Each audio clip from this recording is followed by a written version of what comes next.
आइए सुनिए, देखिए, समझिए सनातन सत्य। जैसी दृष्टि वैसी सृष्टि, दृष्टि विज्ञान। कुदरत, कुदरती रचना एवं कुदरत के कानून से शाश्वत सुख की प्राप्ति। जोधपुर के परम पूज्य महात्मा उपासक प्रोफेसर डॉक्टर सोहन राज तातेड़ के निर्देशन में सनातन सत्य। जैसी दृष्टि वैसी सृष्टि, दृष्टि विज्ञान।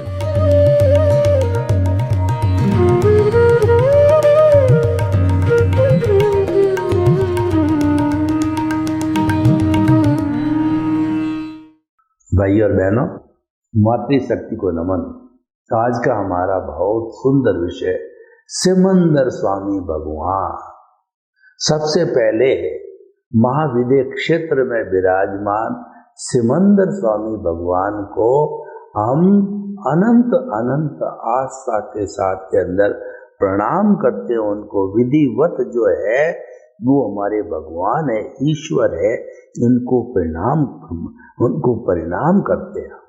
देखिए, सिमंदर स्वामी भगवान महाविद्य क्षेत्र के अंदर तीर्थंकर रूप में विराजमान है।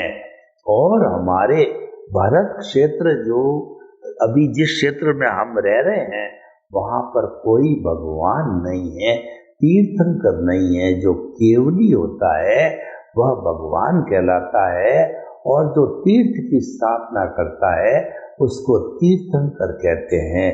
तीर्थ होता है साधु साध्वी श्रावक श्राविका, ये सामाजिक रूप से जो इसकी स्थापना करने वाला तीर्थंकर कहलाता है। और हमारे इस जो है भरत क्षेत्र के अंदर अवसर्पिणी काल के अंदर कुल जो है 24 तीर्थंकर हो गए। अवसर्पिणी में भी 24 होते हैं और उत्सर्पिणी में भी 24 होते हैं, क्योंकि हर तीर्थंकर के बीच जो गैप है वह फिक्स है। और जो है एक काल है वह 10 करोड़ सागर का है। जब पहले और दूसरे के बीच में वो गैप फिक्स है, जो डिस्टेंस है, समय है, वो फिक्स है, और पूरा आरा फिक्स है, पूरा जो है कहना चाहिए वो काल फिक्स है। तो फिर 24 तीर्थंकर अवसर्पिणी भी होते हैं और 24 तीर्थंकर उत्सर्पिणी में होते हैं। अवसर्पिणी होता है वह, देखिए कि जैसे कि एक नागिन होती तो नागिन का मुंह तो चौड़ा होता है और धीरे धीरे वो चौड़ाई घटते घटते जो है वो पूंछ एकदम पतली होती, जैसे सांप चिड़ी का खेल होता है। उसी तरीके से ये अवसर्पिणी का अर्थ होता है कि इसकी जो अवस्था गिरती जाती, अवनति का काल होता है। इसमें कुल 6 आरे होते हैं। पहला आरा, दूसरा आरा, तीसरा आरा, चौथा आरा, पांचवा आरा और छठा आरा। पहला आरा जो दुष्म होता है, दूसरा आरा दुष्म कहलाता है, तीसरा है सुखम दुखम होता है, चौथा सुखम कहलाता है, और जो पांचवा आरा सुखम दुखम होता है, छठा आरा दुखम कहलाता है। यानी सबसे ज्यादा भयंकर दुख होते हैं। पहला आरा जो है हमारा 3 करोड़ सागर का होता है, दूसरा आरा 3 करोड़ सागर का होता है, और तीसरा आरा भी 3 करोड़ सागर का होता है। चौथा आरा जो होता है वो 42,000 कम 1 करोड़ सागर का होता है। तो ये 7 में से 42,000 वर्ष हो गए। और पांचवा आरा है 21,000 वर्ष का, छठा आरा 21,000 वर्ष का। तो ये पूरा मिला करके 10 करोड़ सागर का ये समय हो गया। और तीसरे के अंत से लगा के चौथे के अंत तक 1 करोड़ जो है वो सागर के अंदर जो है वह कहना चाहिए कि 24 तीर्थंकर होते हैं। तीसरे के अंत में पहले तीर्थंकर हमारे भगवान ऋषभ हुए हैं और चौथे के अंत के अंदर भगवान महावीर हुए हैं। उसके बाद में कोई तीर्थंकर नहीं हुए, और उनके जो है 20 साल के बाद के अंदर कोई शुद्ध केवली भी नहीं हुए हैं। और जो है वो लगभग जो है वो वीर निर्वाण के 1000 साल बाद जो है वो सारा पूर्वों का ज्ञान भी समाप्त हो गया। 14 पूर्व से घटते घटते 10, 8 और 1 होते देवर्षि गणी जो है अंतिम जो है आचार्य हुए हैं, जिनके जो है आज से जो है 11वीं सदी में हुए हैं। तो उनके पास में एक जो पूर्व का ज्ञान था, उन्होंने श्री संघ को बुलाया। उन्होंने कहा कि ज्ञान लुप्त हो रहा है। तो पहले तो जो हमारे आगम बने थे 32 आगम, मूल रूप से कुछ जो है वो 45 बोलते हैं, जो कि पीछे वाले जोड़ लिए जाते हैं, लेकिन कुल मिला के एक ही बात है। तो वो 32 जो मूल आगम है, उन 32 मूल्याओं को धारा करते थे, जो भगवान महावीर के बाद के अंदर जो उनके जो शिष्य हुए वो धारा करते थे, वो गणधर कहलाते थे। और वो 11 गणधर हो गए। उन्होंने वो तो मौखिक याद रहता था, फिर 14 पूर्व का भी मौखिक चलाओ, फिर लिखित के अंदर एक पूर्व का देवर्षि गणी ने जो श्री संघ को बुलाया और वो 32 आगम बने, जो कि आज हम जिसका पठन करते हैं। आज एक पूर्व का ज्ञान भी किसी के पास नहीं है, क्योंकि ये अवनति होती जा रही है। और जो 5वां आरा पे धर्म लुप्त हो जाएगा और वहाँ पर अंतिम श्रावक श्राविका का और साधु साध्वी का नाम भी बताया गया 5वें आरे में। और 6ठे आरे में तो व्यक्ति की जो है वो हाइट होगी 1 लाख होगी, और 12 साल में वो दादा दादी नाना नानी बन जाएगा। और लोग दिनों में रहेंगे, भयंकर गर्मी पड़ेगी। और जो है जिस तरीके से जो एक छोटी मछली बड़ी मछली को खाती है, तो जो बड़े बड़े जो जानवर है छोटे छोटे जानवरों को खाया करेंगी। और वो भी इतनी गर्म जो है वो रेत के अंदर जो है जैसे शकरकंदा कैसे सिक जाता है, वैसे जो है जीव सिक जाते और बड़े जानवर उनको खा जाया करेंगे। यानी सारा अधर्म और हिंसा का वातावरण 6ठा आरा में हो जाएगा। तो इस तरीके से ये जो है हमारे तीर्थंकर का भरत क्षेत्र में ब्यौरा है। लेकिन महाविद्य क्षेत्र कुल इस पृथ्वी की ओर 15 महाविद्य क्षेत्र है। तो वहाँ पर कम से कम 20 और अधिक तो है 170 तीर्थंकर जो है वो हमारे इस ढाई द्वीप के अंदर विराजमान अधिकतम होते हैं। वर्तमान के अंदर कम से कम महाविद्य क्षेत्र में 20 तीर्थंकर जो हमेशा विराजमान होते हैं और उनकी अलग अलग किंगडम होती है। एक तीर्थंकर कभी भी दूसरे तीर्थंकर से मिलते नहीं है। अगर वो मिल जाता है तो आश्चर्य होता है, अछेरा होता है। तो भाई और बहनों, ये हम आपको बताना चाहते हैं कि हमारे यहाँ तीर्थंकर नहीं है, लेकिन जो वर्तमान में महाविद्य क्षेत्र के अंदर सिमंदर 20 में से सिमंदर स्वामी नाम के जो तीर्थंकर है, उनकी दृष्टि, उनकी कृपा, उनका प्रशासन हमारे भारत क्षेत्र पर लागू होता है।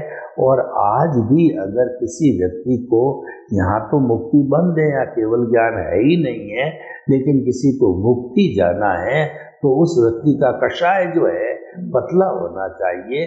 उसके पास में जो है वो अच्छी श्रेणी होनी चाहिए ज्ञान की, तो वह कृपा हो जाती है।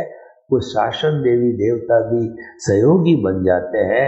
जैसे कि हे पांचालगुली देवी, हे चंद्रायण देव, जो है सिमंदर स्वामी के चरणों के अंदर जाने में मुझे कोई विघ्न न आए, ऐसी कृपा करो, कृपा करो। तो ये उनके अधिष्ठायक देव है, जो कि वो हमको वहाँ ले जाने में भी सहायक होते हैं। लेकिन ये संभव तभी है जब हमारा कषाय बहुत पतला हो और हमारी मुक्ति की नींव लगी हो, तभी हम वहाँ तक जा सकते हैं। तो भाई और बहनों, ये सिमंदर स्वामी भगवान की कृपा है और हम भाव बाते रहे, हे सिमंदर स्वामी भगवान, आप मेरे पर कृपा करो कि आप मुझे आपके चरणों में बुलाओ, ताकि आपके चरणों में बैठ करके मैं मेरे जो है ज्ञान दर्शन का डेवलपमेंट करके, शुद्धिकरण करके और धीरे धीरे आपके जो है कृपा से जो है मैं मुक्ति को प्राप्त करूं। मुझे ऐसी शक्ति दो, जागृति दो और मुझे आपके चरणों में स्थान दो। तो इस तरीके से भावना भाव है, तो भावना फलित होती है। देखिए, रियल पुरुषार्थ वो भावों से होता है। वह रियल पुरुषार्थ हमारे मन वचन काया से नहीं हो सकता। मन वचन काया तो क्रिया से जुड़ा हुआ है। मन वचन काया तथा उससे जुड़ी हुई हर अवस्था मात्र कुदरती रचनाएं और वो व्यवस्थित है, वो फिक्स है और वो अवस्था है, इसीलिए वो टेम्परेरी है, वो नाशवान है, वो जड़ है। वह तो जो है जाने के लिए आई है, यानी कि वो तो भुगतान है। हमारा जन्म से मृत्यु तक जो कुछ भी चलता है वो सारा भुगतान चलता है और इसकी पूरी फिल्म और स्क्रिप्ट है। हम पिछले जन्म से साथ में लेकर के आते हैं। मान लीजिए कि आज की तारीख में मैं सोहन राज हूँ और पिछले जन्म के अंदर मैं यशवंत राज था, तो यशवंत राज ने जैसे जैसे भाव डाले, मुझे ऐसे माता मिले, ऐसे पिता मिले और ऐसी पत्नी मिले, ऐसा घर मिले, ऐसा जॉब मिले और मैं ये काम करूं, तो वो भाव डालता गया और वो कॉजेज इकट्ठे होते गए। कॉजेज इकट्ठे होकर के जितना यशवंत राज का आयुष्य कर्म था वो समाप्त होते ही जो उसने अंश और सीट पूरी 60, 70, 80 वर्ष के आयुष्य में लिखी थी, तो वह पूरी अंश और सीट है वो जो आयुष्य के समाप्त होते कुदरत के पास चली जाती।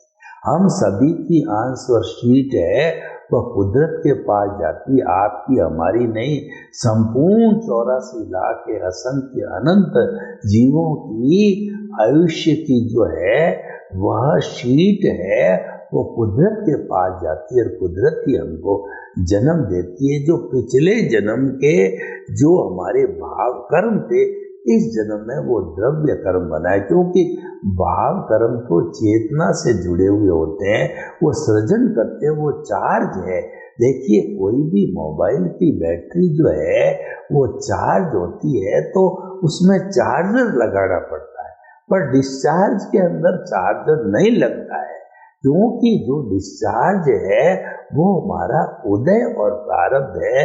चार्ज करने में तो हमको प्रतिष्ठित आत्मा की आवश्यकता होती है, लेकिन डिस्चार्ज के अंदर तो मैकेनिकल मोड से प्रतिष्ठित आत्मा तो वही रहती है, लेकिन मोड है वो जो प्रैक्टिकल होता है वो ऑटो मोड होता है, अपने आप चलने वाला होता है।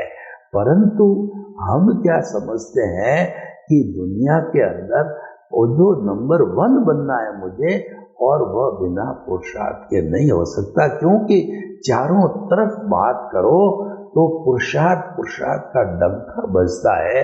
हर आदमी देखता है कि मुझे आगे बढ़ने के लिए पुरुषार्थ करना पड़ेगा। जब वो दौड़ता है, भागता है और सब तरह की मेहनत करता है, लेकिन ये प्रीडेस्टिन्ड है, ये जो फिक्स है, ये नियत है। हमको एक अतिरिक्त भी सांस जो है लेने की स्वतंत्रता नहीं। हम माने या नहीं माने, जरूरी नहीं है कि आप उसको मानो और हम थोपना भी नहीं चाहते हैं, परंतु कुदरत का नियम यही है। कुदरत तो यही कहती है कि उसका संचालन, उसका क्रिएटर, ऑपरेटर, डिस्ट्रॉयर मैं ही हूँ, मैं ही मालिक हूँ, और मैं तो जैसा उपादान है आपका और उसके अनुरूप मैं संजोग जुटाता हूँ। आपको पति पत्नी भाई बहन सारे हैं, वो मेरे द्वारा ही दिए जाते हैं संजोग रूप के अंदर। हर तरह के संजोग मैं जुटाता हूँ।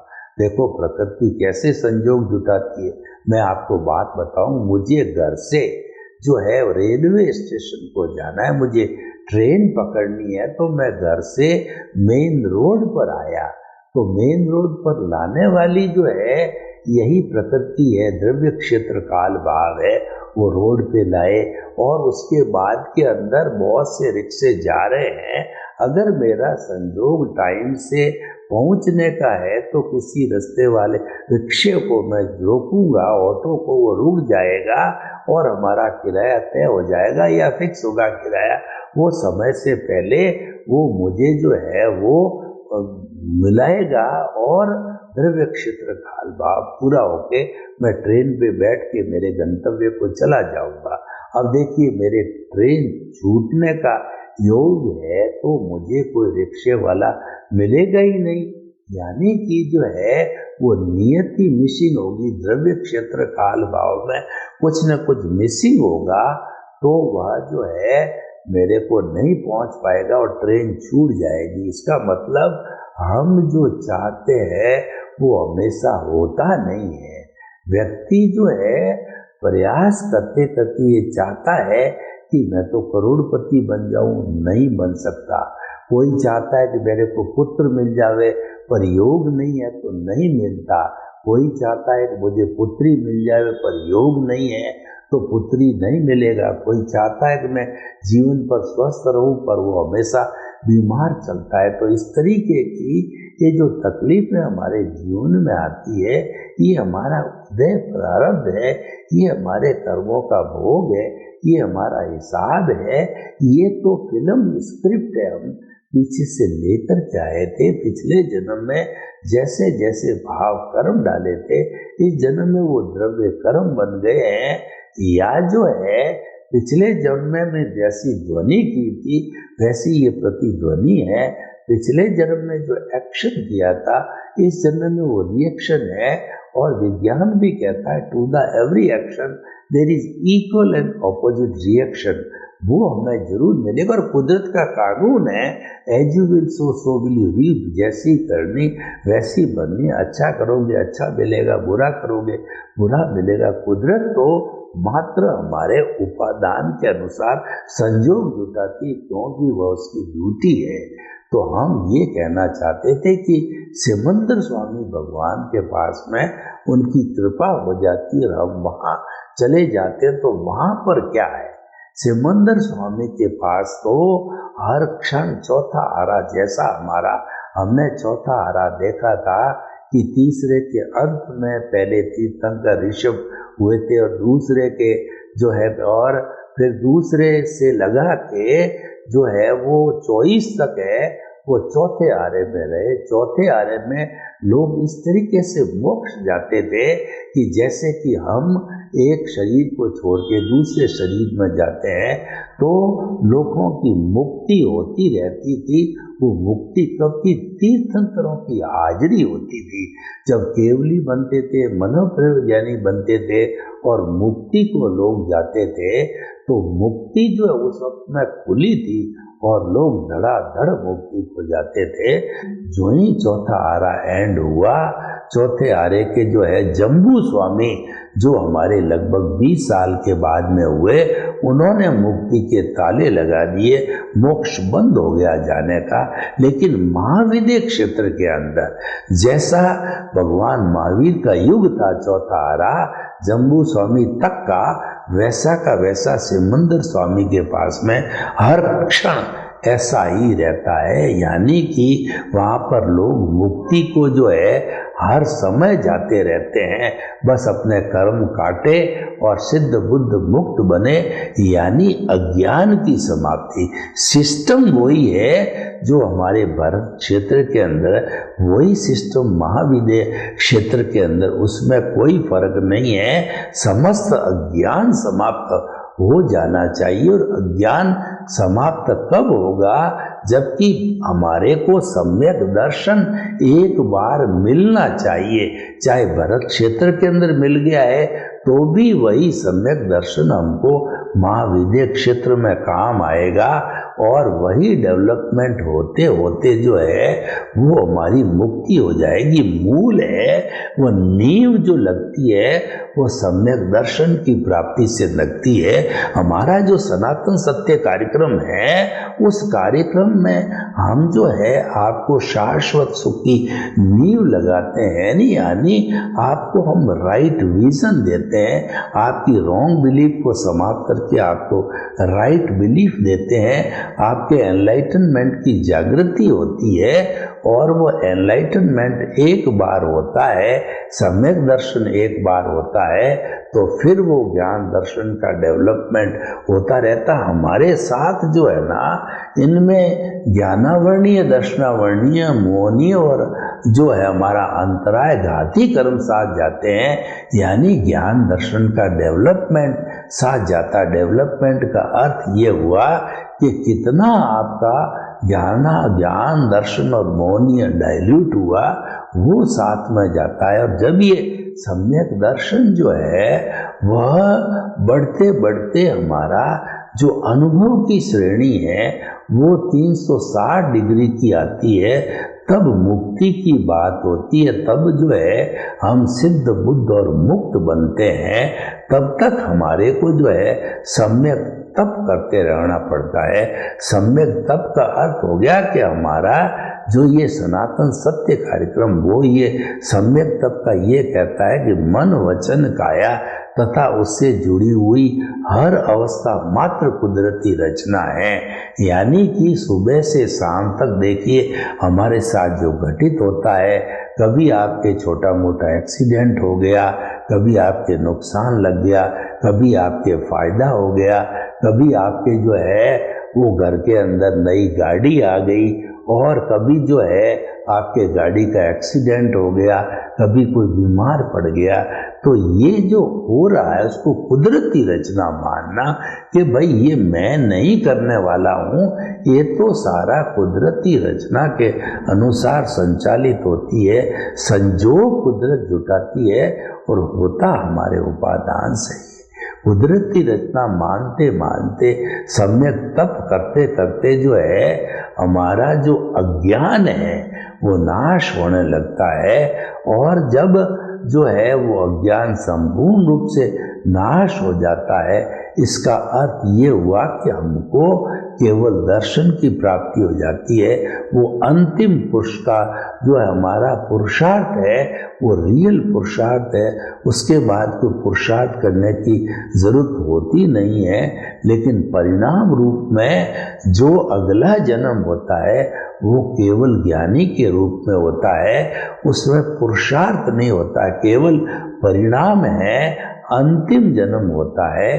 तो उसके अंदर जो हमारी प्रतिष्ठित आत्मा हमारा मन है और अज्ञान समस्त समाप्त हो जाता है, और मात्र जो है वो केवल ज्ञानी जो है उपदेश दे करके और जो है वो कहना चाहिए समूह शरण की व्यवस्था करके और आयुष्य समाप्त करके, और वह महाविदेह क्षेत्र के अंदर सिद्ध बुद्ध मुक्त बन जाते हैं।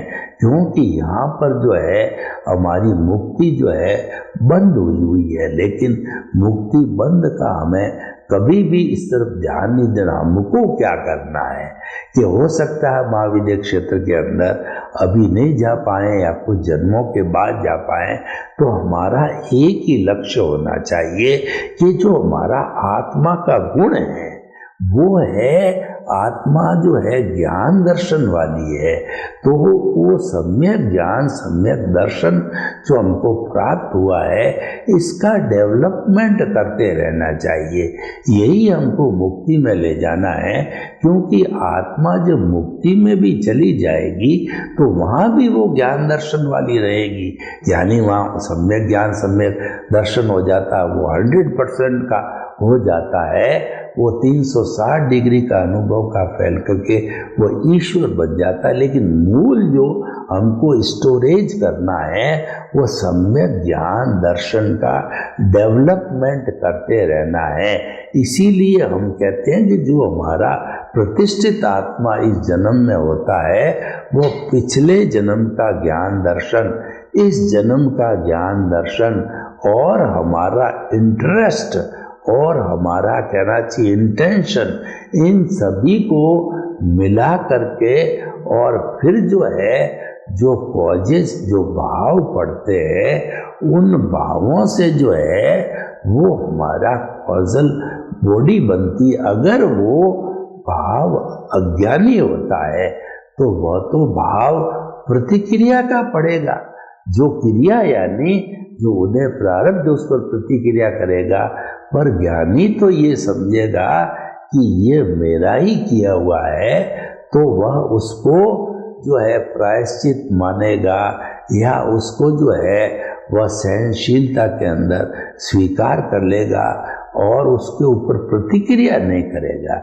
यानी उदय प्रारब्ध के ऊपर जो क्रिया है उस पर प्रतिक्रिया नहीं की जाती है तो there are no new causes at all and there are no new causes. इसका अर्थ ये है कि आपकी नई कॉजल बॉडी बनना बंद और आपके पुराना जो बर्फ की शिला की तरह डिस्चार्ज है वो तो ऑटोमेटिक पिघलता रहेगा, क्योंकि वो तो डिस्चार्ज है। पिघलते पिघलते एक समय ऐसा आएगा कि वो समाप्त हो जाएगा और नया आपने सर्जन नहीं किया तो इसका मतलब अज्ञान संपूर्ण नाश, और अज्ञान संपूर्ण नाश का मतलब आपका काम हो गया और आप जो है वो अपने शाश्वत सुख को प्राप्त कर लेते हैं। तो इसलिए भाइयों और बहनों, जो सिमंदर स्वामी भगवान हैं उनके चरणों में जाने की प्रार्थना कहिए या शुद्ध भाव कहिए, वो निरंतर भाते रहो। हो सकता है आयुष्य वहाँ का बंद हो और आप वहाँ चले जाओ। सर्वे भवन्तु सुखिनः सर्वे सन्तु निरामया। लोग के जीवों को सुख मिले, शांति मिले, आनंद मिले, प्रेम मिले, सौहार्द मिले और हमें सिमंदर स्वामी के चरणों में जगह मिले। ऐसी सबके प्रति मंगल भावना, मेरे स्वयं के प्रति मंगल भावना। ओम शांति।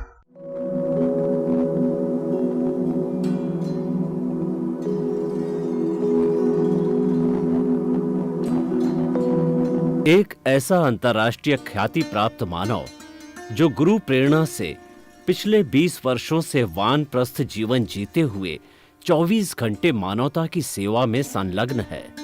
एक ऐसा मानव जो अभी राष्ट्रीय, अंतर्राष्ट्रीय टीवी चैनलों पर 7,500 एपिसोड के माध्यम से सनातन सत्य, आत्मविज्ञान एवं पुनरुत्थान, व्यवहार एवं निश्चय जगत के जीवनोपयोगी विषयों पर हृदय स्पर्शी प्रवचन कर चुका है।